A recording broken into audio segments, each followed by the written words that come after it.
Hello everyone, हम पढ़ रहे हैं कक्षा 8 गणित। मैं हूं आपका दोस्त सत्यम नायक। आइए प्रश्नावली 3.1 का प्रश्न 6वें का सी हल करते हैं, क्योंकि ए और बी हम हल कर चुके हैं। आइए हम प्रश्न सी को हल करते हैं। क्या है इसमें, हमें कोई बहुभुज दिया गया है। क्या है, एक बहुभुज दिया गया है, तो उसमें आपको एक्स, जो आंतरिक कोण एक्स है, इसका मान क्या करना है, ज्ञात करना है। सबसे पहले हम बात करते हैं बहुभुज।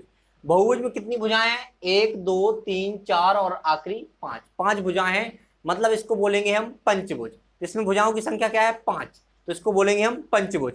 तो यहां पर अगर हम इसको हल करेंगे तो आप देख रहे होंगे कि हम कोण योग गुणधर्म से निकाल तो सकते हैं, इसके पंचभुज के आंतरिक कोणों का योग निकाल सकते हैं भुजाओं के आधार पर।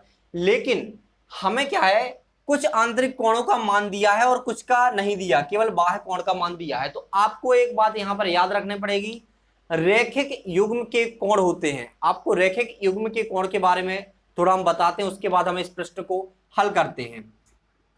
एक टॉपिक आपका रैखिक युग्म के कोण।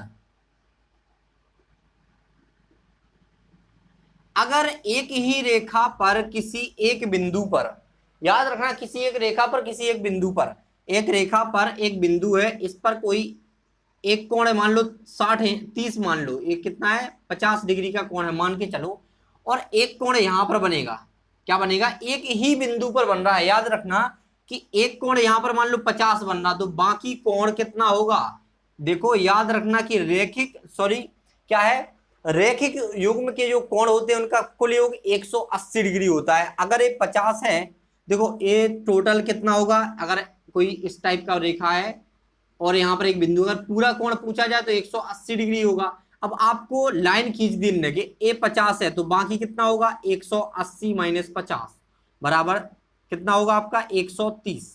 तो यहां पर ये 130 निकल आएगा। तो ये किस टाइप में आते हैं, रैखिक युग्म के कोण कहलाते हैं, कि एक ही बिंदु पर बन रहे हैं। ठीक है, तो रैखिक कोण कहते हैं, रैखिक युग्म के कोण। अगर इनका योग किया जाए तो कितना आएगा आपका 180। अगर मान के चलो आपको एक रेखा पर एक कोण दे दिया जाए, मान लो 30, मान लो 70 डिग्री है ये, या फिर 70 डिग्री प्रश्न में दिया है, तो 80 डिग्री मान के चलते हैं, 80 डिग्री है ये। तो आप बताओ कि ये वाला कोण कितने का होगा। आप समझ गए होंगे कि पूरा 180 का होता है, और 80 है तो 180 माइनस 80 कर देंगे तो बराबर में 100 निकल के आएगा। मतलब ये वाला कितना है, 100। मतलब यही है कि अगर आपका एक कोण दिया है, एक कोण दिया है, तो दूसरा अगर आपको कोण निकालना है तो क्या करना है, 180 में से आपको माइनस कर देना मत, क्योंकि आपको इसका टोटल योग, योग कितना आना चाहिए, 180 आना चाहिए। क्योंकि रैखिक युग्म के नियम से है कि रैखिक युग्म के कोणों का योग कितना आता है, 180 डिग्री। तो इसी के आधार पर हम प्रश्न को हल करेंगे। यहां पर हम लिख देंगे अब कि जैसा कि हम जानते हैं, यहां पर लिखेंगे हम कि जैसा कि हम जानते हैं, यहां पर लिखेंगे हल, हल जैसा कि हम जानते हैं कि रैखिक युग्म के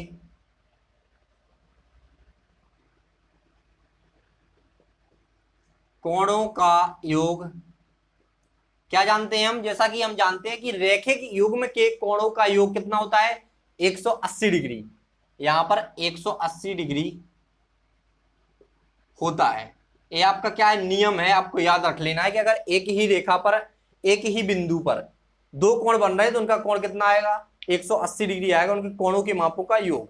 ठीक है, अब आपको पता है पंचभुज है, ठीक है, तो हम निकाल सकते हैं कि कोणों के योग के आधार पर निकाल सकते हैं, जो भुजाओं की संख्या के आधार पर आप निकाल सकते हैं, कोणों का योग निकाल सकते हैं। तो यहां पर हम क्या करेंगे,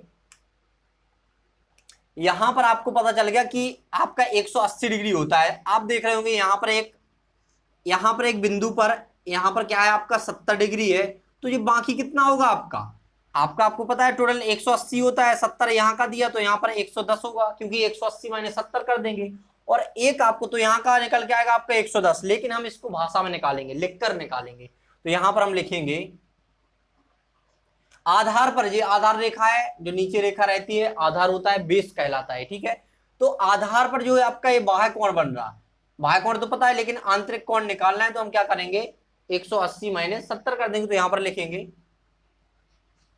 अतः क्या लिखेंगे हम,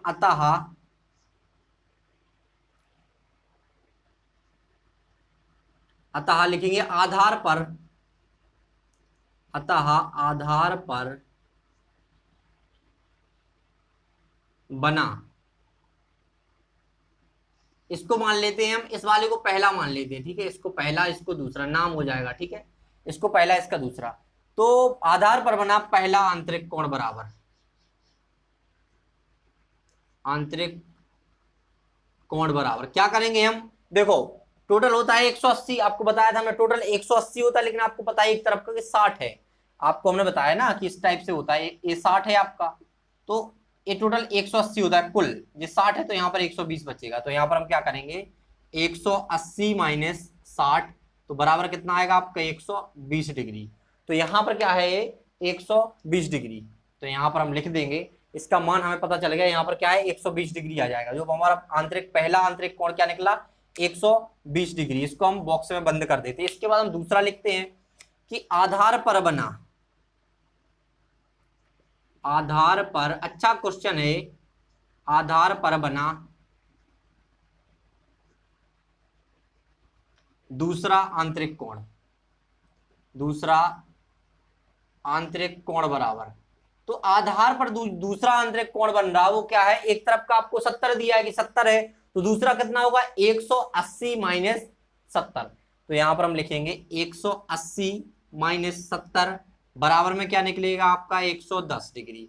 तो इसका पहला वाला निकला आपका 120, दूसरा 110 डिग्री। अगर हम इस आधार पर दूसरा चित्र बनाएं आपका, तो यहां पर क्या निकल के आएगा आपका, इस तरह से चित्र निकल के आएगा, चित्र बन जाएगा आपका इस तरह से, आप दूसरा चित्र बना सकते हैं, ठीक है। अगर इस तरह से हम चित्र बनाएंगे तो हमें क्या है आंतरिक कोण पता है 2, तो यहां पर हम लिख देंगे हमारा दूसरा वाला कितना आया, कितना आया दूसरा 110, तो यहाँ 110 डिग्री आया है, और ए वाला क्या है आपका ये 70 है, तो दोनों को मिलाकर कितना हो जाएगा 180 हो जाएगा, इसलिए हमारा सही है। तो यहाँ पर दूसरा कितना है आपका, पहला वाला कितना है निकल 120 निकल गया है, तो यहाँ पर 120, यहाँ पर पहले से कितना था 60 था, एक रेखा है आपकी आधार रेखा, और यहाँ पर जो x यहाँ पर है, x यहाँ पर, जो दोनों कोण बराबर हैं और 30 डिग्री ये है, तो आपको आंतरिक कोणों का हूबहू केवल x का मान निकालना है। तो आप कौन सा गुणधर्म लगाएंगे, अब कोण योग गुणधर्म, जो हम शुरू से 2 क्वेश्चनों में लगा चुके हैं। तो यहां पर हम लिखेंगे, यहां पर लिखेंगे, आप जानते हैं क्या लिखेंगे हम, कोण योग गुणधर्म से, कोण योग गुणधर्म से क्या जानते हैं हम, कोण योग गुणधर्म से क्या जानते हैं, बहुभुज के आंतरिक कोणों के मापों का योग, क्या जानते हैं, बहुभुज के आंतरिक कोणों के मापों का योग। बहुभुज क्या है यहां पर हमारा पंचभुज, तो यहां पर हम लिखेंगे बहुभुज के कोणों के मापों का योग क्या निकल के आएगा बराबर में, देखिए यहां पर लिखते हैं भुजाओं की संख्या, भुजाओं की संख्या -2 का गुणा करेंगे 180 में, क्या आपका सूत्र है, सीख लेना, बहुभुज के कोणों के मापों का योग बराबर भुजाओं की संख्या -2 गुणा 180। अब भुजाओं की संख्या क्या है, देखिए हमारी भुजाओं की संख्या 5 है, यहां पर लिख देंगे भुजाओं की संख्या बराबर, भुजाओं की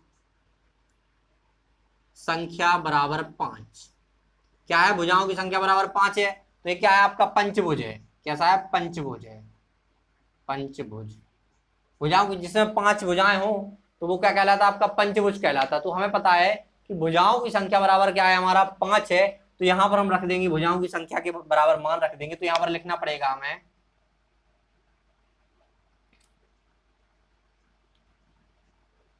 बहुभुज के कोणों के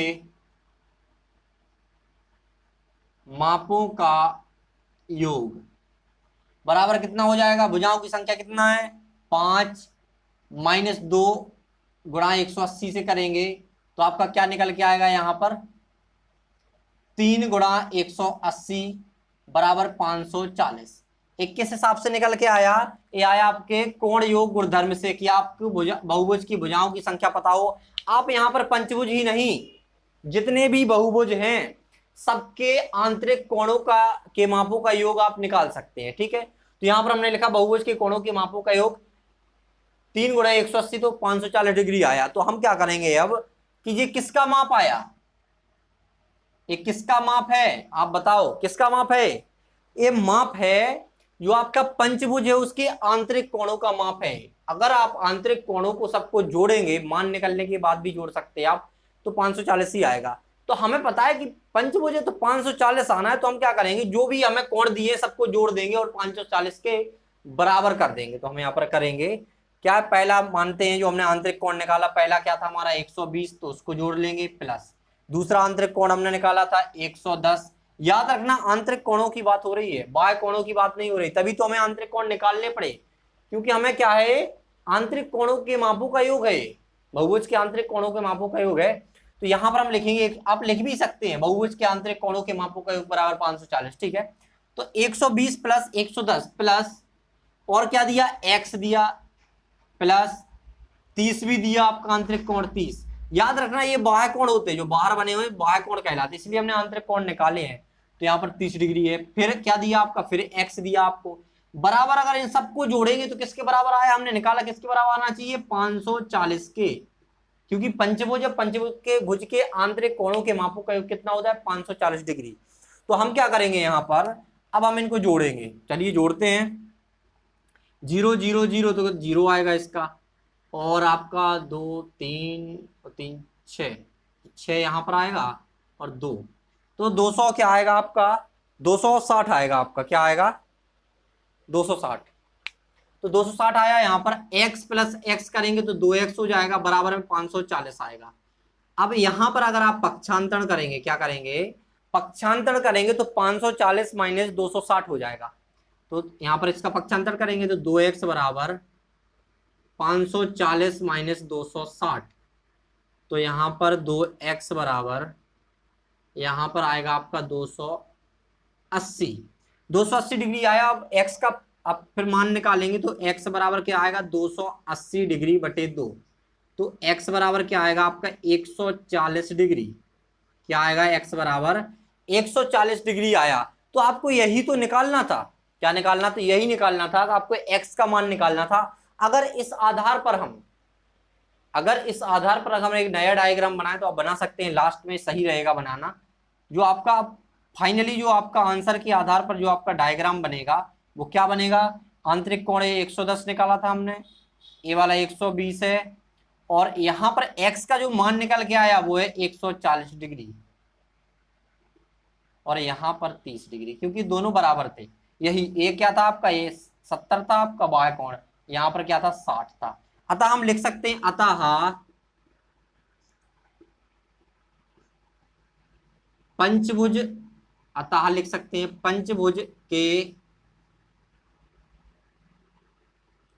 पंचभुज के आंतरिक कोण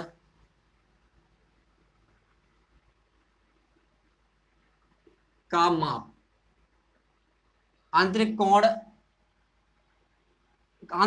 x का माप, आंतरिक कोण x का माप बराबर 140 डिग्री।